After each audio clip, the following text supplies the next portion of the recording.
Welcome to This Explainer. Today, we're diving straight into something I find absolutely fascinating and, frankly, highly profitable. We're talking about the world of free-range turkey farming.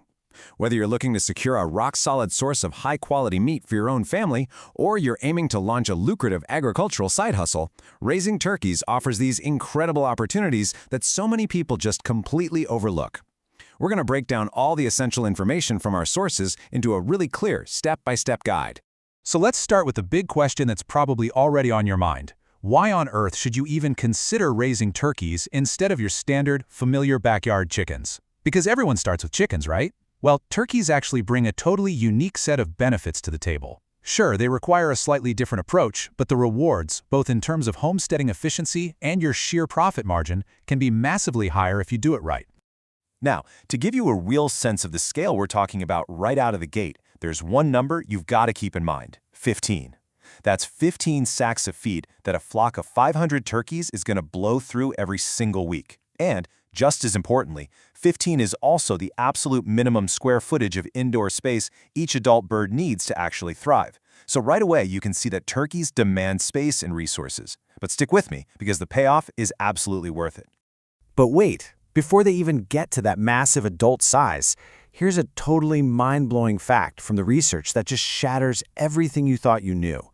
Baby turkeys, which are called poults, by the way, are functionally blind for their entire first week of life. In the wild, their mom guides them, but on a farm, you literally have to spoon-feed them. You have to tap the food in the water just to show them where it is. It's this incredible level of hands-on care that really tests a farmer's dedication early on. Okay, so here's our roadmap for today. We're going to metaphorically raise a flock together, going from those delicate little poults all the way to robust adults ready for the holiday market. We'll cover the free-range advantage, picking the right breed, building their habitat, feeding strategies, and finally, health and breeding. Let's get to it. Section 1. The free-range advantage. Smarter, cleaner, and highly profitable. Listen to this. Turkeys are basically phenomenal natural pest control machines. They will literally sweep your property clean of ticks, flies, and mosquitoes while they forage. Plus, our sources point out they actually create way less mess than chickens, and surprisingly, they're quieter too. And on the business side of things, there's a remarkably low barrier to entry. Because turkey meat is often viewed as a specialty item, it easily fetches premium pricing, especially if you're selling to high-end hotels and restaurants. Moving right along to Section 2, picking the perfect breed, heritage versus commercial. Before you even start, you have to strategically choose the right bird for your specific business goals, because not all turkeys are created equal. The research shows this really sharp contrast. On one side, you've got heritage breeds like the native Philippine or the Bourbon Red. These guys grow slower and reproduce naturally, but they boast an incredibly robust flavor and are super heat tolerant. On the flip side, you have commercial breeds like the broad-breasted white. Now, these are marvels of modern agriculture built for rapid, massive meat yields, but they demand a strictly controlled, high-protein diet and often struggle to reproduce naturally just because of their huge size. So, your target market completely dictates your choice here. Section 3. Building the ultimate habitat, raising the fragile poult. Okay, so those baby poults cannot regulate their own body heat. Getting this right is the difference between a thriving flock and total failure. You've got to meticulously step down the brooder temperature from a really warm 35 degrees Celsius in week 1, dropping it by exactly 2 degrees every single week as they start growing their adult feathers. But you can't just trust the thermometer. You have to actively watch them. If they're huddling tightly together in a giant pile, they're freezing. If they're pushed all the way to the far edges of the space and panting, they are way too hot. I absolutely love this detail from the source material because it just highlights how you literally have to act as a nurturing surrogate parent in those first few days. Because they can't see properly, if you just drop food in the brooder and walk away, they're going to starve. You have to manually tap the feed and the water with a spoon or even your finger, mimicking a mother turkey's beak to teach them exactly where their nourishment is. Which brings us to Section 4, feeding your growing flock, the teenage phase. As our birds survive those fragile first weeks and hit their awkward teenage growth phase, their dietary needs shift drastically. It's actually super fascinating how their protein requirements drop as they age. Early on, they need a massive 28% protein just to build out those big bodies, but as they hit the grower phase, that drops to around 24 to 26%. And by adulthood, it drops again to just 16 to 18%. This is huge because it drastically reduces your commercial feed costs as they grow. Oh, and a quick, absolute must-know warning from our sources. Never, ever give growing turkeys chicken layer feed. The high calcium in it will severely damage their bone development.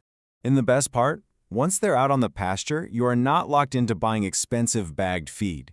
You can get super creative and supplement their diet with amazing local inputs. Our sources highlight using things like grated coconut, fruit peels, corn, and even fish and shrimp scraps.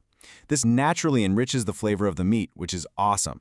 And because they're out there foraging all day long, you really only need to feed them twice a day, once in the morning before they head out, and once in the afternoon when they come back to roost. Finally, Section 5. Health, Hazards, and Breeding. Managing the adult flock. As we reach the adult phase, you absolutely must know about the single biggest wipeout threat out there, blackhead disease. It is a highly fatal disease in turkeys, and is transmitted by a specific worm that chickens carry all the time without ever getting sick. Chickens are totally asymptomatic carriers, but if a turkey ingests it, it's pretty much game over. This is exactly why mixing turkeys and chickens on the same farm is a recipe for disaster. So to prevent blackhead and other nasty respiratory issues, you have to be super strict about hygiene. Keep those chickens far, far away, ideally on entirely different pastures. If you see a turkey looking even a little lethargic, quarantine it immediately. Make sure their nighttime shelters have wire mesh windows so ammonia gases can easily escape, and keep that flooring meticulously clean. Remember, good stockmanship is always about prevention, not just treatment. Okay, let's talk about expanding your flock. When it's breeding time, efficiency is everything. You absolutely do not need a 50-50 split of males to females. Actually, the data shows you only need one single, healthy male, a tom, for every 20 to 25 females. This completely maximizes your feed efficiency because you aren't wasting money feeding excess males that don't even produce eggs. And here is a serious, highly profitable pro tip from our sources. Whatever you do, do not let the mother turkey sit on her eggs to hatch them. If she goes broody and sits, she completely stops laying new eggs. But if you gather those eggs immediately and pop them into a mechanical incubator, you basically trick her biology. She's just going to keep laying and laying and laying, which massively increases your overall yield. And honestly, this right here is your ultimate business blueprint. Farming is all about timing the market. If you gather your eggs in April and May, incubate them in July, and hatch them in August, you perfectly align their 26 to 28-week growth cycle. That means your birds are hitting peak weight and perfect condition right in November and December, letting you completely cash in on that massive Thanksgiving and Christmas holiday demand. So we've successfully gone from blind, fragile little poults all the way to profitable, pest-eating adults. You know the space you need, the diet shifts, the real danger of chickens, and the exact seasonal timing to maximize your profits. But the bigger question this research leaves us with is this. As global food supply chains become more and more unpredictable, could claiming your own agricultural independence with a flock of turkeys be the ultimate step toward true self-reliance? Take a look at your space, weigh the facts, and see if you're ready to take that first step. Thanks for joining me on this explainer, and I'll catch you in the next one.